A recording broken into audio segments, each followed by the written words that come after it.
हमारी आज की कहानी है एक ऐसे लड़के के बारे में जो अपने पिता को ढूंढते हुए 1 बिलियन लाइट ईयर्स अवे चला गया।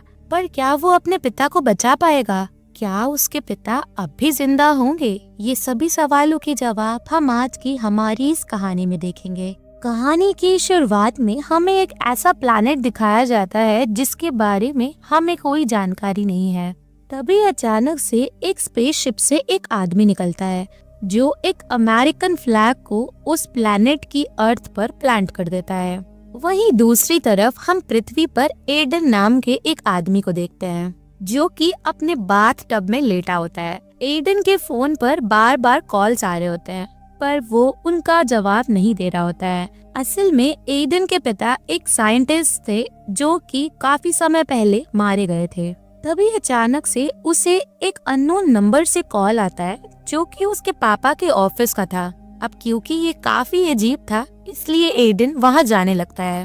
एडन के पिता जिनका नाम क्रैफर्ड था, उनके 2 दोस्त जोसेफ और रॉबर्ट नासा फैसिलिटी में एडन का वेट कर रहे होते हैं और वो ये पार्ट डिस्कस करते हैं कि क्रैफर्ड का बेटा उनके जितना पंक्चुअल नहीं है। जोसेफ और रॉबर्ट दोनों ही क्रैफर्ड के अच्छे दोस्त थे। एडन के आते ही वो लोग शॉक्ड रह जाते हैं क्योंकि उन्हें इस बात पर विश्वास नहीं था कि एडन वहाँ पर आएगा। खैर एडन के आते ही वो लोग उसके पिता की बड़ाई करने लगते हैं और उसे बताते हैं कि क्रैफर्ड ने जाने से पहले अपनी लाइफ टाइम की जो स्टडीज थी वो सारी उन्हें दे दी थी। असल में क्रैफर्ड ने न्यूरो इनहिबिटर नाम का एक डिवाइस जनरेट किया था और ये डिवाइस इतना शानदार था कि इसकी मदद से आप अपनी बॉडी को छोड़कर सिर्फ माइंड की मदद से स्पेस में ट्रैवल कर सकते थे। ये सब सुनकर एडन काफी नाराज हो जाता है क्योंकि वो एजेंट्स ऐसे बात कर रहे थे जैसे उसके पिता ब्रेड लेने गए हों और अभी वापस आने वाले हों। वो उन लोगों को बताता है कि किस तरह से उसके पिता के जाने के बाद से उसने लोगों से मिलना तक बंद कर दिया है। वो इस बात से काफी ज्यादा परेशान था कि आखिर उसके डैड उसके साथ टाइम क्यों नहीं स्पेंड करते थे। वो हमेशा ही फैमिली पार्टीज और गैदरिंग्स मिस कर दिया करते थे सिर्फ अपने इस काम की वजह से। और एडन को ये भी समझ में नहीं आ रहा होता है कि असल में उसे यहाँ बुलाया क्यों गया है। तभी जोसेफ और रॉबर्ट एडन के सामने एक बहुत ही शॉकिंग ट्रुथ रिवील करते हैं। वो उसे बताते हैं कि उसके पिता क्रैफर्ड उन लोगों की गायब होने के बाद भी मदद करते रहे हैं। इसका क्या मतलब हुआ? ये एडन सोचता है। असल में रॉबर्ट और जोसेफ उसे ये बताना चाह रहे होते हैं उसके पिता हो सकता है कि अब भी जिंदा हों। ये सब सुनकर एडन के तो होश ही उड़ जाते हैं क्योंकि उसने और उसकी मदर ने तो उनके पिता का बाकायदा फ्यूनरल अटेंड किया है और उन्होंने तो उसकी कास्केट भी देखी थी। तो आखिर ये कैसे पॉसिबल है? उसे समझाने के लिए रॉबर्ट और जोसेफ उसे बताते हैं कि एक्चुअल में क्रैफर्ड ने खुद ही इस कंडीशन को रखा था कि मिशन में जाने से पहले वो लोग उसका फ्यूनरल कर दें क्योंकि उसे इस बात पर विश्वास नहीं था कि वो वापस आ भी पाएगा या नहीं। ये सब सुनकर एडन बहुत ज्यादा गुस्सा हो जाता है और वो बोलता है कि अगर मेरे डैड यहाँ नहीं है तो फिर आखिर वो है कहाँ? इसके बाद रॉबर्ट और जोसेफ उसे एक कहानी सुनाते हैं। वो बताते हैं कि कुछ साल पहले क्रैफर्ड अपनी एक को पायलट सूजन के साथ मार्स पर एक्सप्लोरेशन करने गया था। वो लोग वहाँ ये देखने गए थे कि क्या वहाँ पर लाइफ एग्जिस्ट कर सकती है। पर जब वहाँ पर उसके कोई साइंस नहीं मिले तो क्रैफर्ड ने सूजन से वापस चलने के लिए कहा। पर सूजन मिशन की फेलियर को एक्सेप्ट नहीं कर पाई और वहीं पर रुक गई, जिसके कुछ दिनों बाद सप्लाईज खत्म हो जाने की वजह से उसकी डेथ हो गई। सूजन की डेथ से क्रैफर्ड को काफी बुरा लगा और इसीलिए उसने सोचा कि वो एक ऐसा नायाब और बेहतरीन तरीका ढूंढ निकालेगा जिसकी मदद से वो लोग आसानी से बिना किसी रिस्क के स्पेस को एक्सप्लोर कर सके। इसके बाद एडन अपने एक साइकियाट्रिस्ट से मिलने जाता है जिसके पास वो काफी टाइम से जा रहा होता है। वो साइकियाट्रिस्ट को उस दिन के बारे में बताता है जब वो अपने पिता से आखिरी बार मिला था। उस दिन क्रैफर्ड अपने ऑफिस से आए थे और एडन टेलीविजन देख रहा था। क्रैफर्ड उसकी तरफ ऐसे देख रहे थे जैसे कि वो कुछ बहुत ही अच्छी चीज छुपा रहे हो, पर उन्होंने एडन को उस वक्त कुछ भी नहीं कहा और ये आखिरी बार था जब एडन अपने डैड से मिला था। वो अपनी साइकियाट्रिस्ट को जोसेफ और रॉबर्ट के साथ हुई कॉन्वर्सेशन के बारे में भी बताता है और उसे बताता है कि उन्होंने लास्ट में उसे बताया कि हो सकता है कि उसके डैड एंड्रोमेडा कॉन्स्टेलेशन में ही हो। जोसेफ और रॉबर्ट ने उसे ये भी बताया था कि एक्चुअल में उनकी बॉडी तो नासा फैसिलिटी में ही है, पर उनका माइंड है एंड्रोमेडा कॉन्स्टेलेशन पर। उन लोगों ने उनकी बॉडी को तब तक संभाल कर रखा हुआ था जब तक कि वो डिके होना शुरू नहीं हो गई थी। वो उसे ये भी बताते हैं कि क्राफर्ड ये बात जानकर बहुत ही ज्यादा हैरान था कि ह्यूमन माइंड लाइट ईयर्स की स्पीड से ट्रैवल कर सकता है, और इसीलिए उन्होंने न्यूरो इनहिबिटर्स का इन्वेंशन किया। वो उसे बताते हैं कि क्राफर्ड ने इस डिवाइस की मदद से एलियन स्पीशीज तक से कांटेक्ट कर लिया था, पर अब पता नहीं कैसे पर उनकी कॉन्शियसनेस उसी न्यूरो इनहिबिटर में कैद हो गई है।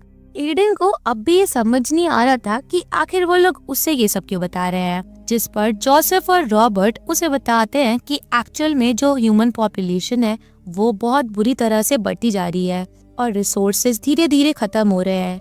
इसीलिए क्राफर्ड का ऐसा मानना था कि ह्यूमैनिटी जिसका जन्म अर्थ पर हुआ है उसका खात्मा किसी दूसरे ही प्लैनेट पर होगा, और यही वजह थी कि क्राफर्ड ने अपनी पूरी लाइफ एक ऐसे प्लैनेट को ढूंढने में लगा दी थी जिस पर ह्यूमैनिटी आराम से सरवाइव कर सके। वो उसे बताते हैं कि क्राफर्ड पूरे टाइम उन लोगों के कांटेक्ट में था, पर 3 वीक पहले अचानक से सारे सिग्नल्स टूट गए और उन्हें बस इतना ही पता है कि NP-22 नाम के प्लैनेट पर अचानक से कोई एलियन अटैक हुआ है। वो उसे बताते हैं कि क्राफर्ड के साथ साथ 11 और लोग थे जो कि उस एंड्रोमेडा कॉन्स्टेलेशन पर जा सकते थे, और उनमें से एक था एडन, क्योंकि एडन के पिता क्राफर्ड ने उसके एक कार एक्सीडेंट के टाइम पर उसकी नेक पर वो ही चिप इंसर्ट कर दी थी जिसकी मदद से वो भी एक एंड्रोमेडा कॉन्स्टेलेशन पर जा सकता था, क्योंकि बाकी सारे रिसर्चर्स तो क्राफर्ड के साथ ही चले गए थे। इसीलिए एडन ही उनकी आखिरी उम्मीद थी जो कि जाकर ये पता लगा सकता था कि आखिर वहाँ हुआ क्या है। वो लोग अब एडन से ये रिक्वेस्ट करते हैं कि वो जा करके एंड्रोमेडा कॉन्स्टेलेशन पर ये पता लगाए कि आखिर वहाँ पर हुआ क्या है। अब एडन उन लोगों को ये बात याद दिलाता है कि ना तो वो कोई साइंटिस्ट है और ना ही कोई पायलट, जिस बात पर वो ये कहते हैं कि उन्हें ये विश्वास है कि एडन क्राफर्ड का सन है, इसीलिए वो सब कुछ कर सकता है और ह्यूमैनिटी को भी बचा सकता है। इस बार जब एडन अपने साइकियाट्रिस्ट से मिलने जाता है तो वो उनसे कहता है कि वो अब कोई बहुत ही बड़ा काम करने वाला है। ये सुनकर पहले तो साइकियाट्रिस्ट को लगता है कि शायद वो खुद को नुकसान पहुंचाना चाह रहा है, पर एडन खुल के कोई बात कहता नहीं है और वहाँ से चला जाता है। घर जाकर जब एडन बाथटब में आराम कर रहा होता है तभी अचानक से उसे एक हॉस्पिटल का सीन याद आ जाता है और वो अचानक से पानी में डूबने लगता है। घबराहट की वजह से वो तुरंत से एक बार फिर अपनी मेडिकेशन उठा लेता है, पर इस बार वो उसे खाता नहीं है बल्कि फेंक देता है और ये डिसाइड करता है कि अब वो और ज्यादा मेडिसिन पर रिलाई नहीं करेगा। वहीं दूसरी तरफ नासा साइंटिस्ट अपने सुपीरियर्स को बता रहे होते हैं कि किस तरह से एडन अपने पिता के कदमों पर चलते हुए उस प्लैनेट तक जाएगा। वो उन्हें बताते हैं कि गायब होने से पहले क्राफर्ड ने एक वीडियो भेजा था जिसमें बहुत सारी एलियन शिप्स दिख रहे थे जो कि साइज में काफी ज्यादा बड़े थे। इस तरह की चीजें उन लोगों ने पहले कभी भी नहीं देखी थी। तभी अचानक से उन लोगों को एक और सिग्नल रिसीव होता है जो कि एक वीडियो क्लिप थी जिसमें एक रोबोट दिखाई दे रहा था। वो रोबोट कह रहा था कि हर यूनिवर्स में एक डिक्टेटर यानी कि राजा होता है और वो बाकी लोगों को या तो अपना गुलाम बना लेता है या फिर उन पे राज करता है या फिर उन्हें मार देता है। इस वीडियो से ये साफ समझ में आ रहा था कि अर्थ के ऊपर कितना बड़ा खतरा मंडरा रहा है, और इस वजह से सुपीरियर्स ने ये डिसाइड किया कि एडन को पहले टेस्ट ड्राइव दी जाएगी जिसके बाद उसे भेजा जाएगा, क्योंकि इस तरह के एक्सप्लोरेशन में उसकी लाइफ को भी काफी ज्यादा खतरा है। अगले दिन जब एडन आता है तो जोसेफ और रॉबर्ट उसे बताते हैं कि असल में न्यूरोट्रांसमीटर बहुत ज्यादा सेफ नहीं है, पर एडन ने अब अपना मन बना लिया था, इसीलिए वो पीछे हटने के लिए बिल्कुल भी तैयार नहीं था। अब एडन को स्पेस में जाने के लिए ट्रेनिंग दी जाती है जहाँ पर उसे एक स्टिमुलेटर में बिठाया जाता है और उसे दिखाया जाता है कि जब वो किसी प्लैनेट पर उतरेगा तो उसे कैसा लगेगा। उसे स्पेसशिप के अंदर होने वाली चीजों के बारे में भी अवगत कराया जाता है कि किस तरीके से उसे ग्रेविटी फ्री स्पेस का अनुभव करने को मिलेगा और इस तरीके के बहुत कुछ चीजें। इसके बाद एडन कॉस्मिक जंप भी करता है पर वो हालांकि उतनी अच्छी नहीं होती। पर उसके बाद वो सेरेब्रस नाम के एक प्लैनेट पर लैंड करता है। वो देखता है कि वो पूरा प्लैनेट बर्फ से ढका हुआ है और इस सुंदरता को देखकर वो तो बस देखता ही रह जाता है। वो काफी देर तक उस प्लैनेट पर घूमता है और खुश होता है कि अर्थ के बाहर भी इतनी सुंदर चीजें हैं। तभी उसे बताया जाता है कि उस प्लैनेट की हवा में रेडॉन नाम की गैस है, जिसके 10 सेकंड के एक्सपोजर से भी उसकी जान जा सकती है। एडन सेरेब्रस पर काफी ज्यादा मजे करता है, पर वहाँ पर सभी चीज बहुत ही ज्यादा पॉइजनस होती है। इन सब के बाद उसे वापस बुला लिया जाता है। ये बस एक एक्सपीरियंस था जो उसे कराया गया था ताकि वो एंड्रोमेडा कॉन्स्टेलेशन पर जा सके। वो लोग एडन को बताते हैं कि जब वो NP-22 पर जाएगा तो उसे बहुत सारी मेमोरीज की प्रोजेक्शंस दिखेंगी, पर वो किसी भी मेमोरीज की प्रोजेक्शंस में छेड़छाड़ नहीं कर सकता है। एडन को ये बात काफी शॉकिंग लगती है कि उसके पिता की इतनी शानदार डिस्कवरी आखिर हिडन क्यों रह गई, जिस पर रॉबर्ट और जोसेफ उसे बताते हैं कि क्रैफर्ड ने अपनी इस डिस्कवरी को प्रेसिडेंट के सामने प्रेजेंट किया था, पर खर्चा बहुत ज्यादा होने की वजह से प्रेसिडेंट ने मना कर दिया कि दुनिया में हर इंसान के लिए एक चिप बनाने में बहुत ज्यादा खर्चा आएगा। इसीलिए उन्होंने इस प्रोजेक्ट को बंद करने के लिए कह दिया। इन सब के बाद एडन एक बार फिर अपनी साइकियाट्रिस्ट से मिलने जाता है और उसे बताता है कि अब वो एक बड़ा काम करने जा रहा है और इसलिए अब से वो उसका ट्रीटमेंट नहीं लेगा। साइकियाट्रिस्ट कहती है कि शायद उसकी स्टेट ऑफ माइंड ठीक नहीं है, इसीलिए उसे उसका ट्रीटमेंट कंटिन्यू रखना चाहिए। पर एडन उसकी बात नहीं सुनता है और घर आकर अपनी सारी पिल्स को फेंक देता है। अगले दिन एडन नासा फैसिलिटी में जाता है और उनसे पूछता है कि क्या वो अपने फादर की कुछ मेमोरीज देख सकता है। वो उसी मेमोरी में जाता है जब उसके पिता उससे आखिरी बार मिले थे। वो जाकर उसी रूम में बैठ जाता है अपने पिता के साथ। तभी अचानक क्रैफर्ड उससे बात करने लग जाता है, जिससे एडन काफी घबरा जाता है। पर तभी क्रैफर्ड उसे बताता है कि उसे घबराने की जरूरत नहीं है और वो उसे बहुत सी टेक्नोलॉजीज के बारे में बताता है जो उसने उस प्लैनेट पर देखी। वो उससे ये भी कहता है कि उस प्लैनेट पर उसने सिर्फ एक ही भाषा समझी है और वो है लड़ाई की। क्रैफर्ड एडन से ये भी कहता है कि उसने ये सब कुछ अपने परिवार के लिए किया है, पर एडन गुस्सा हो जाता है और कहता है कि ऐसा कुछ नहीं है, आपकी वजह से मुझे हर वक्त सुसाइडल टेंडेंसीज आने लगी थी और मुझे ऐसा लगता था कि मैं कब अपनी जान दे दूं, जिस वजह से मुझे साइकियाट्रिस्ट से भी मिलना पड़ा था। ये सब सुनकर क्रैफर्ड उसे बताता है कि NP-22 पर एक ऐसी एलियन स्पीशीज ने हमला कर दिया है जो कि नहीं चाहती हैं कि ह्यूमंस वहाँ पर आएं। वो लोग ये सारी बातें कर ही रहे होते हैं कि तभी अचानक से उनकी कॉन्वर्सेशन रुक जाती है और एडन को वापस बुला लिया जाता है। एक बार फिर एडन अपने साइकियाट्रिस्ट से मिलने जाता है और उससे बोलता है कि उसे कुछ भी आइडिया नहीं है कि ह्यूमन माइंड क्या क्या कर सकता है। ये सब सुनकर साइकियाट्रिस्ट उसे गुड लक विश करती है, जिसके बाद एडन निकल जाता है अपने मिशन पर। कुछ दिन ट्रैवल करने के बाद एडन NP-22 पर पहुंच जाता है, जहां पर वो देखता है कि बहुत सारे स्ट्रक्चर्स अभी भी जुड़े हुए हैं, यानी कि जो अटैक वहां पर होने वाला था वो अभी तक हुआ नहीं है। एडन को वहां पर बहुत सारे प्रोजेक्शंस दिखाई पड़ते हैं। एडन को ये ऑर्डर दिया जाता है कि वो ग्रीन हाउस के कुछ फोटोज लेकर वापस आ जाए। तभी अचानक वो देखता है कि बहुत सारे रोबोट्स वहाँ आ रहे होते हैं और वो उन प्रोजेक्शंस को वार्न करने की कोशिश करता है, पर वो ऐसा कर नहीं पाता।